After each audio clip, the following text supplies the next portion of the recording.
Hi, I'm Bill O'Reilly. Thanks for watching us tonight. The truth about Donald Trump and Hillary Clinton. The truth. That is the subject of this evening's Talking Points memo. In the wake of the latest email chaos, Donald Trump is gaining in the national polling.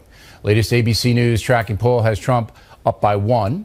Rasmussen has the race tied. Investors Business Daily has Hillary Clinton up by 1. The Real Clear Politics average, Clinton by 2.2%, which is a virtual tie. But it all comes down to electoral votes, and we'll analyze those in just a few moments. No matter who wins the presidency, Americans will be uneasy. Let's take Hillary Clinton first. Mrs. Clinton has devoted herself to public service for 3 decades, but has not really achieved anything outstanding.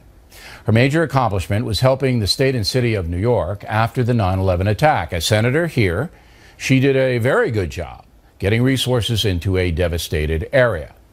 As Secretary of State, Mrs. Clinton actively participated in President Obama's failed attempt to place the USA in a subordinate position overseas. As we all know, Mr. Obama did not want to lead. Rather, he hesitated in the Middle East, in Afghanistan, in confronting Russia. That policy is turning out to be disastrous, and Hillary Clinton was his Secretary of State for much of the retreat. That is not a partisan analysis. That is a fact. All you have to do is look at what's happening in Syria, Iraq, Afghanistan, Europe, South China Sea, Iran, and the Persian Gulf, not to mention North Korea. Foreign policy under Barack Obama has been a chaotic failure. Our enemies do not fear us. If Hillary Clinton is elected president, there's really no reason for optimism. She supported the failure of Obamacare. She has veered sharply left in her social beliefs. Now, she doesn't even oppose partial birth abortion on the day a baby would be born. As for the economy, Mrs. Clinton is a tax and spend liberal. And that policy has not stimulated growth for 8 long years in this country. Now, on the other side, there's Donald Trump. Completely untested in geopolitics, Mr. Trump has made big promises that he'll return prosperity to the USA and regain a leadership role for America in the world. That will not be easy, and Mr. Trump has no track record, no achievements to bolster his rhetoric. Instead, he has a checkered business record, although to be fair, he has overcome big setbacks to build a very powerful business brand. Mr. Trump is running as an outsider who promises to clean up Washington, and that message alone has a tremendous appeal. As everyone knows, his personal life as an entertainer has been controversial. He is a blunt speaker who sometimes does not think before he makes public statements, and that has hurt him with minority Americans and those who fear confrontation. If Mr. Trump is elected president, he will take office with the least amount of political experience of any commander-in-chief in history. So voters, you guys, are faced with more negatives than positives in this election. Hillary Clinton is portrayed as a dishonest person who has had controversy after controversy. Donald Trump is portrayed as an immature rogue who has had controversy after controversy. That's the choice America faces 1 week from today. In the end, it should come down to your own belief system and which candidate better reflects that. It's personal. And that's a memo. Now for the top story tonight, who's winning right now? Joining us from Boston, Chris Anderson, Democratic pollster who works for Fox News. And from Austin, Texas, Dr. Darren Shaw, a Republican pollster who also works for Fox News. The next FNC poll will be released Friday evening. Dr. Shaw, I'll begin with you. Are you seeing a shift in the polling because of the email fracas this week? Well, Bill, it's not clear that it's entirely due to the email fracas. I think what you've seen in the national polls, the polls that we pay a lot of attention to, sort of high-quality major media polls, is a change from about a 7-point Clinton lead down to a 3 or 4-point Clinton lead. So, yeah, there has been movement in the polls. The question, though, is how much of this sort of email fracas is actually driving it, or whether it's kind of a natural movement as Republicans come home and as what looks to be happening right now is that Gary Johnson's support, to a lesser extent this time, but Gary Johnson's support is beginning to crater a little bit also. Yeah, I've noticed that. But when you see an ABC News poll, Mr. Anderson, that at one time has Hillary Clinton up by double digits, and then in a short time later is Donald Trump up by 1. How do you process that? I want to see more polls, and this is a little bit of an odd comment here, but I have found that Halloween and Halloween weekend are not trustworthy times to be in the field. I've seen some really strange samples, so I want to see a little more polling. To Darren's point, I think the race naturally is tightening with some Republicans coming home, consolidating there. But we're still left with this 5% or so undecided, and the underlying structure of that has not changed in that. No, but here's what these undecided voters. Here's what has changed, in my opinion: voter suppression, not showing up. All right, I think that there are millions of Americans who've had it with both of these people, Doctor, and if voters, particularly in the minority precincts, don't show up, that's got to help Donald Trump. Oh man, I think you're channeling the Clinton campaign right now. I think this is their fear. What we've seen in the data, and you're hearing the same thing coming from the Clinton camp now, sort of through back channels. They're very concerned about African American turnout. Yeah. Which has been very stable, over the last, not just because of Obama, but the last 3 or 4 cycles. They've done a wonderful job of mobilizing African American voters. That vote right now is something they're very concerned about. The enthusiasm levels are not what they've been at. Conversely, the upside for the Clinton people is that these college-educated voters who they used to lose, Democrats have never really had much of an inroad with college-educated white voters. They're coming out, and my understanding is a lot of the reports from the early voting analyses indicate that those voters are maintaining their preference for Clinton, and they're turning out in high numbers. So there's a little bit of an unusual election. I would be surprised, Mr. Anderson, if millennials turned out big this time around. But I've been wrong before, but I just would be real shocked if they come out big. Well, I've always advised candidates against counting on young voters anytime. They're just undependable, so I think they are a bonus if they come out. I do think that structurally it's pretty clear that the Clinton campaign has a major election day advantage and early voting advantage. Just we know they have vastly more field offices, vastly more people going door to door, and if the polling really does narrow to a point where it looks like a dead heat, I think in a lot of these battleground states you probably give the Clinton camp a point on their field operation. But remember, the enthusiasm gap favors Trump, and all the polls say that Trump's people are much more jazzed than Clinton's people are. Gentlemen, thank you very much. We appreciate it. Next on the rundown, the electoral vote scenario. What does Trump have to do to defeat Hillary Clinton? I've done some math here. And later, Governor Mike Pence enters a no-spin zone. He's campaigning in Pennsylvania, state Trump desperately needs. Those reports after these messages.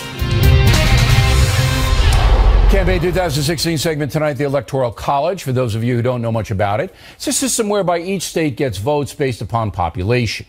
If there were just a popular vote, you guys just voting for the president, the large cities would have an unfair advantage. For example, a candidate could put together a package of entitlements for New York City, Los Angeles, Chicago, Houston, Dallas, Miami, and win, thereby leaving out the people who live in less populated areas. Hello, Montana.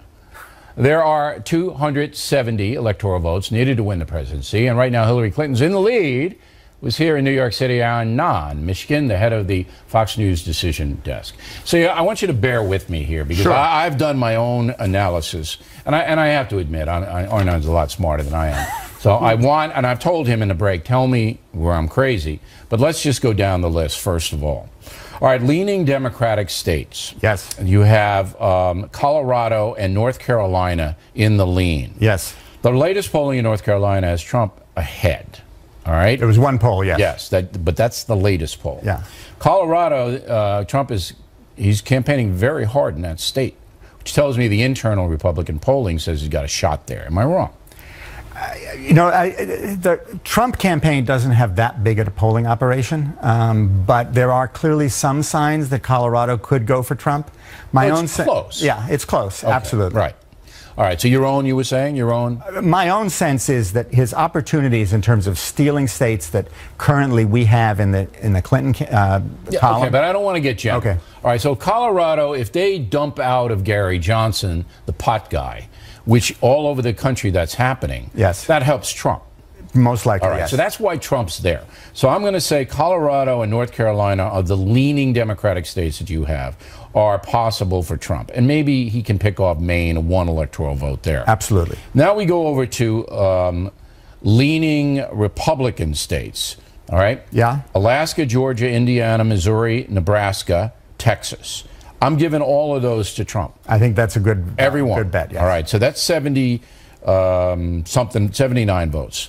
All right, so I've just given Trump, I'm giving him North Carolina. I think Trump's going to win North Carolina. I've just given him 189 electoral votes. Colorado, I'm not so sure about. Are you with me so far? Yes. All right, so he's got 189.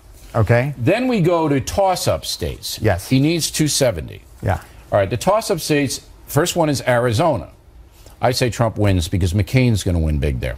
I think Arizona, of all those states, we actually may have a lean Republican. I think that's very possible. Okay, so I say he takes Arizona. Florida, it's impossible to call. It's going to be like the Bush-Gore thing down there. It's gonna very be possibly. 8 votes. 8 guys living in the Everglades, all right? Dodging boa constrictors are going to make the call here. But that's a 29er down there. Florida is Trump essential. he could win that. He absolutely Possible. can win Florida. Iowa, I'm saying he's going to win Iowa. That's 6. All right? The Trump will win because of the demographic is all white. All right? It's another good bet. Okay. Maine, the one vote way up in the northern reaches, again, all white. He's been up there, Trump. Hillary doesn't even know where it is. Possible to get that. Nevada, the latest polls show Trump is ahead, and so is the senatorial Republican there. Correct? That's another toss-up state that he could very easily win, yes. All right, but he's gaining in Nevada as Johnson is losing. See, wherever Johnson losing votes, Trump gains. And Johnson's losing in Colorado and Nevada. Yeah. Okay, so far you're with me. You haven't made fun of me once. I got 2 more. All right? I got Utah. Okay. Now, here we got this guy running against him. It's impossible to know. The Mormons don't like Trump. They don't like him. They don't like his personal life. They don't like anything about him. Yeah. So Trump could lose Utah with the other guy winning, not Hillary Clinton. But in a sense, it doesn't matter. Because if Trump doesn't get to 270, but would have gotten to 270 with Utah, Yeah. the race goes to the House of Representatives. Right. And there, the Republicans will Because pick she the would be president. below 272. Precisely. All right. Ohio is the last one. 18 electoral votes. Trump is running slightly ahead in Ohio. Portman, the senator, running Way big ahead. Yeah. Kasich voted for John McCain. He's out of it. If Cleveland doesn't show up, and I think Cleveland may win the World Series tonight, if the minorities don't show up there, Trump wins. Trump could very easily win Ohio, Iowa, and Florida. Absolutely. Looking at the polling today. On the electoral vote, you and I agree that he's got a good shot. Not a good shot. He's got a fair shot. He's got a fair shot, but I don't think even when you get to your arithmetic, he gets to 270. I have it as 270 if he takes all the states that we mentioned. I mean, the one state that I think needs to be in the Trump calculus is Pennsylvania. He's not going to win Pennsylvania, I don't think. We're going to talk to Pence. He's in Pennsylvania tonight, but what I found interesting about the way he's spending his time. Yeah, he's all over Pennsylvania. He's Pennsylvania, North Carolina, Florida, which I think is very shrewd from his perspective. I'd be stunned if Trump wins Pennsylvania. He's president. He's president. I think the race is going to boil down to Pennsylvania. Absolutely. All right. Thanks very much. Directly ahead, lots of whining about Hillary Clinton's gender again. We'll take a hard look at it. But later, as mentioned, Governor Mike Pence enters a no-spin zone. He's in Pennsylvania, must-win state, as Arnon just said, for his ticket. Up ahead. Personal story segment tonight, gender in politics. You may remember that in 2006, I wrote a book called Culture Warrior that spelled out the intense fight between traditional Americans and those who want to revamp our entire system. One of the main characters in the book was a man named George Lakoff, who teaches at the University of California, Berkeley. His former wife, Robin Lakoff, also teaches there, and said this after Hillary Clinton's email story broke on Friday, quote, "I am mad because I am scared. And if you are a woman, you should be too.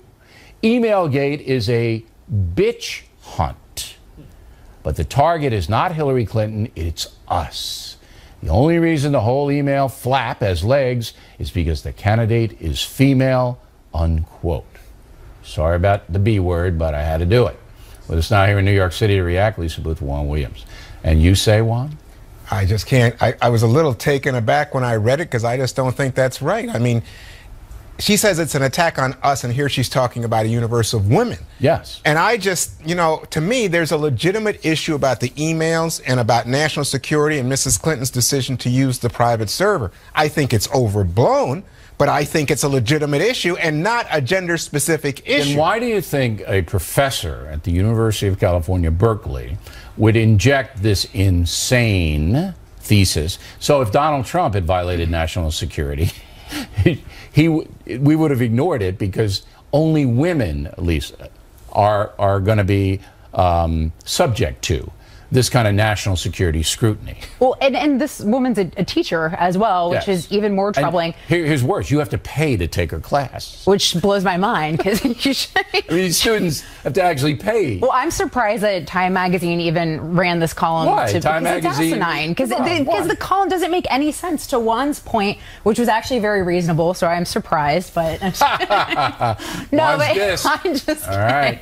Go ahead. No, because what kind of message is it sending her students that somehow, as a woman, you can do whatever you want and then use your gender as a shield to insulate yourself from? But let's be fair. Hillary Clinton's not using it as a shield. This nut is. Well, not in this specific instance. We haven't heard her, but you can go back and look at the Democratic debate, even with Bernie Sanders, which she's trying to use her gender as a shield and a sword. She's trying to use her gender to sway women voters, to say, look, I'm the first female president. Here's my gender card all over the place. All that much. Oh, she has. But then you go back at the debate. Yeah. And if Bernie Sanders tried holding her accountable on guns during the first debate, and she tried saying that he said that she was shouting, and she tried to say that was sexist. She literally had made that claim. There's also at the Flint debate a conversation about the auto bailout, and her surrogates again try to make claims of sexism. So when she gets hit hard on the issues, she tries to protect herself. This happened. I don't remember Go back that and look, at all. I promise I'm glad you. to look, but I will say this. When I'm talking to women politicians in D.C. and around the country,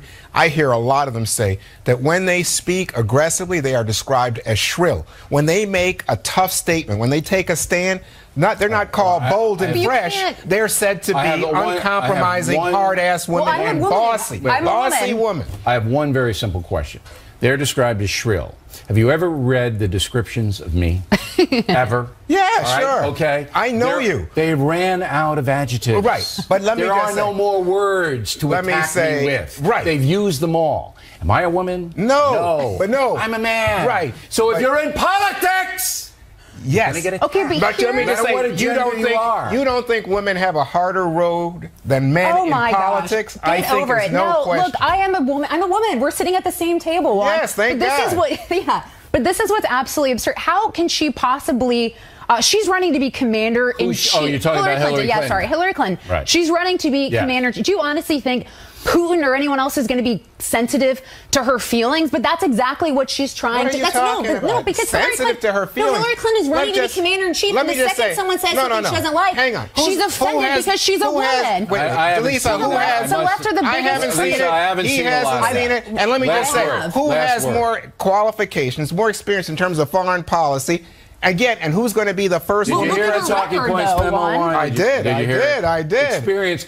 If it's not good experience, I don't see. That's where. That's where the shrill Mr. O'Reilly and I disagree. I don't care if she's shrill. I just want rude, Ron. I know. I want Putin to be contained. I want Iran not to have a nuke.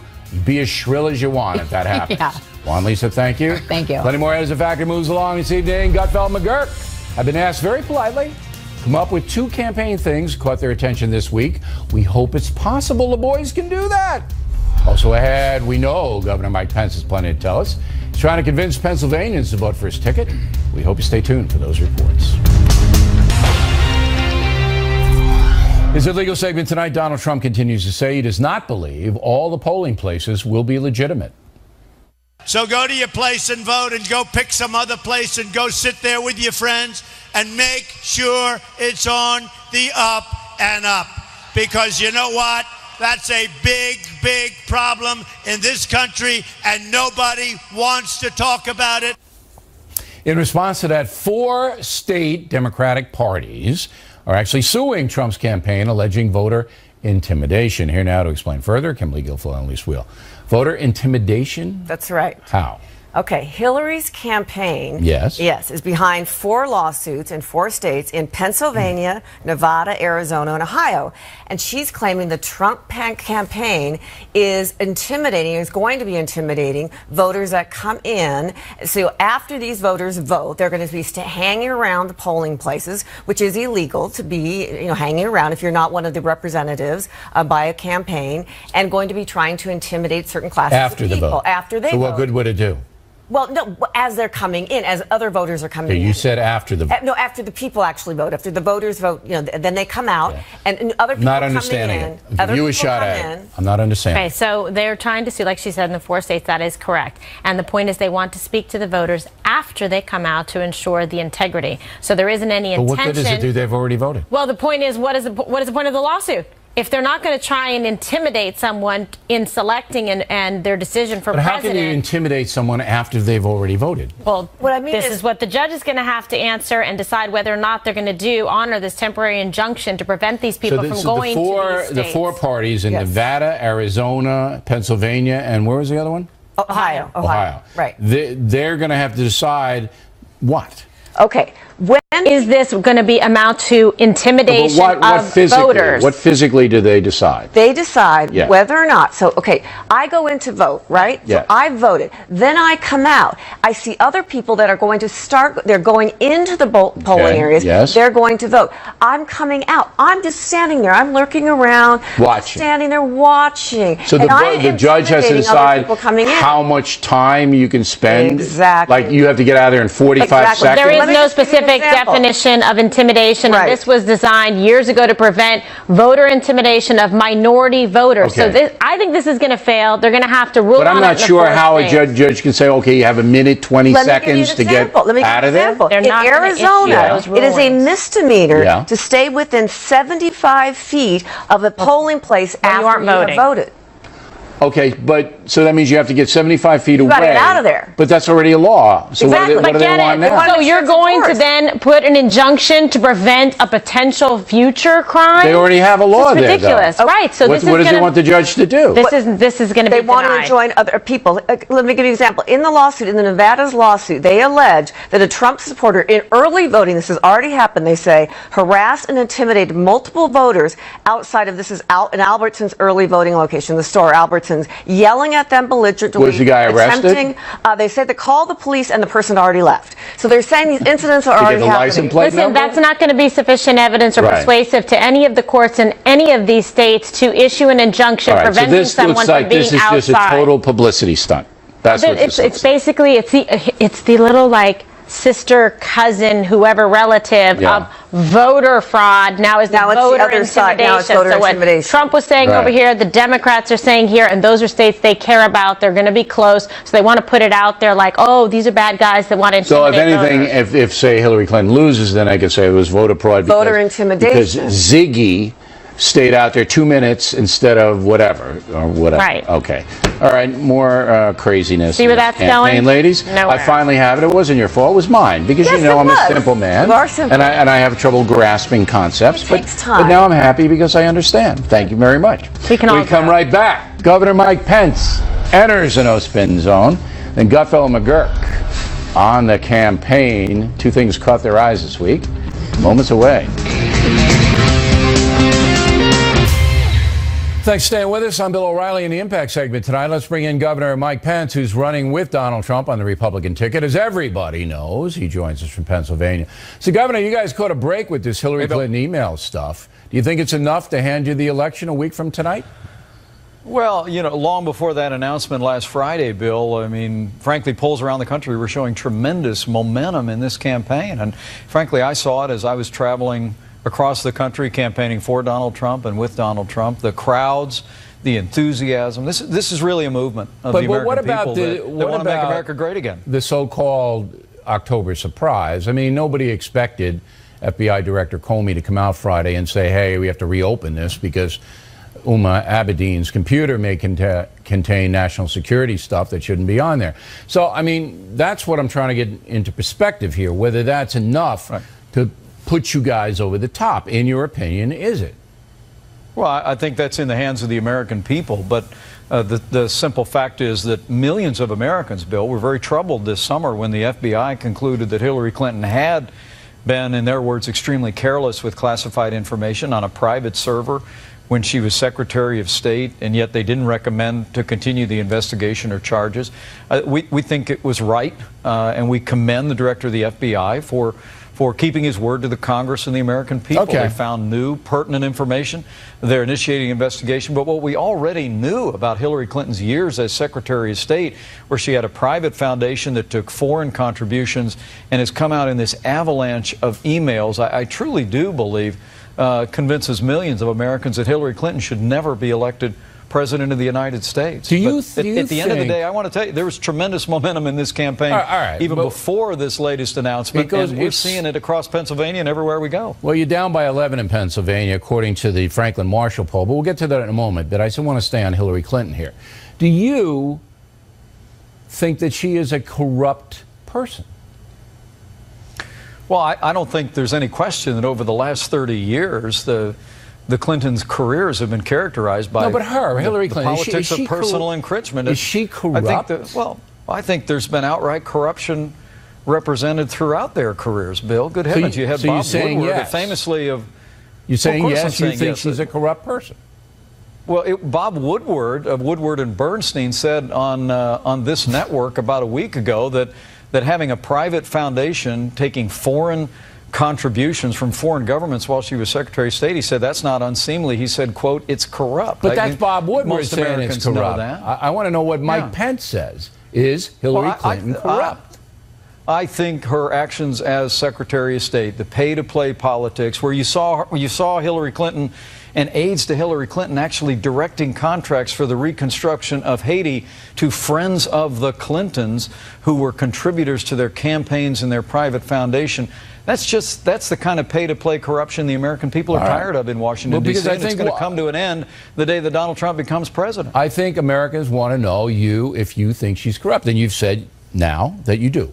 Is Loretta Lynch, the Attorney General of the United States, corrupt? She does not want to investigate the Clinton Foundation. You just pointed to it. She does not want, according to reportage by the Wall Street Journal, to investigate it at all. Is Loretta Lynch corrupt? Well, I don't think we really know. I know that the meeting between former President Clinton and the Attorney General on the tarmac on a private aircraft that would have been a clandestine meeting, but for some industrious local television reporter who saw that it happened this summer was deeply troubling to millions of Americans. But you haven't decided whether you think she's corrupt or not? No, I don't think we have the facts. At the end of the day, it's not enough that she doesn't want to investigate the Clinton Foundation? It's not enough? Well, Bill, I don't want to presume on what her opinions are on that or not. I've seen press reports and suggestions, but at the end of the day, Hillary Clinton's on the ballot. Donald Trump's on the ballot. The American people in Donald Trump have a choice in a candidate who's got an ethics reform proposal. We're going to move in the first 100 days that's going to drain the swamp. We're going to have government as good as our people. We're going to pass fundamental ethics reform in our nation's capital and change the direction of Washington, D.C. Okay. You're down by 11, as I mentioned, in this Franklin Marshall poll in Pennsylvania. You need Pennsylvania or Wisconsin, one of those two, to pick off to win the electoral vote. We just analyzed it earlier on the factor. 11, that's a big number being down in Pennsylvania right now. Well, I'll tell you what, the only poll that matters is the one that's going to be finished on Election Day, and people are going to go to vote here in Pennsylvania on November the 8th. And I just have to tell you, campaigning with Donald Trump here in the Keystone State, he's in Wisconsin tonight. Bill, really and truly, the enthusiasm that we see from not just Republicans, but independents and many Democrats around the country is like nothing I've seen in my lifetime since the days of Ronald Reagan. The American people know we can be stronger, we can be more prosperous, but we've got to have new leadership, and that happens the day Donald Trump becomes president. There's no question the enthusiasm level from the folks attending the rallies is much higher on your ticket than it is on the Democratic ticket. We appreciate your time, Governor. We know you're running around like crazy. It's very nice of you. I hope we can talk again before the vote. Thanks again. Yeah. Thank you, Bill. Gutfeld McGurk on deck. We asked the boys to pick out 2 vital campaign topics going on this week. Then the Factor tip of the day, ratings and the presidential campaign. Right back with it. Back to tip of the day, cable TV news ratings and the presidential campaign. Some interesting stuff for you. First, tickets going fast for the Spin Stops Here Tour 2017, starring me, Miller, and Waters for the first time. We'll see everybody in Tulsa, Oklahoma at the BOK Center Friday night, January 13th, coming up. Reading, Pennsylvania at the Santander Arena, Saturday, January 14th. And we'll go out to Omaha, Nebraska at the CenturyLink Arena, March 24th, Friday. And then travel on to the Tacoma Dome, Saturday, March 25th. Looking forward to that. Finally, theater at Westbury, Long Island, June 17th, right before Father's Day. Tickets going fast, will sell out. They make great Christmas and Hanukkah gifts. Check it all out on BillO'Reilly.com. You'll have a blast. Now to mail, Kenneth Silva, San Pedro, Honduras. It's San Pedro Sula, Honduras. I've been there. I live here in a third world country, and the U.S. is teaching us how to have a corrupt election. May God save America. Dr. Daniel Canucio, New York City. Bill, you're defending James Comey for the email revelation and criticizing Congressman Cummings for partisan flip-flopping. Does this mean that you no longer question Comey's integrity? He should have fought for a grand jury in the email case, Doctor. That's my major beef with Comey. Fred Mack, St. Louis. Bill, your comments about Comey are completely wrong. Even Judge Jeanine blasted him for action so close to the election. Kathy Marshall, Manassas, Virginia. When Donna Brazile went low, Hillary did not object. She willingly stole the debate question and has not apologized. Lorraine Kiewit, Altadena, California. I'm a graduate of DePaul University and I'm stunned. They have banned the Unborn Lives Matter poster on campus. I will no longer donate. George Starner, Cape Coral, Florida. O'Reilly, you were correct in stating that drug dealers are violent criminals, but neglected to remind viewers that President Obama does not feel that way. We've covered the president's big mistake extensively here, George. Don Brown, Pine Grove, Pennsylvania, just finished Killing the Rising Sun. My father was also in the Pacific and was on Okinawa. The most moving part of your book, Mr. O'Reilly, was the part about your father's involvement. That was not easy for me to write, Don, but I'm glad I did it. Thanks for reading the book. Geraldine Blackwell, North Aurora, Illinois. After reading Killing the Rising Sun, I now know why my father never talked about his experience in the Pacific. And finally tonight, the Factor tip of the day. October was a huge ratings month for the Fox News Channel, thanks to Donald Trump and Hillary Clinton. Last night on Halloween, the 2 airings of the Factor produced 6,300,000 viewers. Incredible audience. In the regular time slots for the entire month of October, FNC dominated with the top 6 rated programs in cable news. Factor number 1 for the 191st consecutive month, averaging almost 3,400,000 viewers at 8 Eastern Time. Second, Kelly. Third, Hannity. Then Bret Baier, the 5, and Hume, 6th. In the 25-54 demographic, the Factor won easily, Hannity, 2nd. Again, the big numbers are due to the presidential campaign. Now, as always, there is misleading propaganda put out by some TV people who add in special events like post-debate analysis and political speeches during hours, and they add those to the viewer totals. That kind of viewer inflation is a one-off, not indicative of daily success. Truth is, on a day-by-day basis, the Factor continues to rule, and we here continue to thank you for making that possible. Back to tip of the day. And that is it for us tonight. Please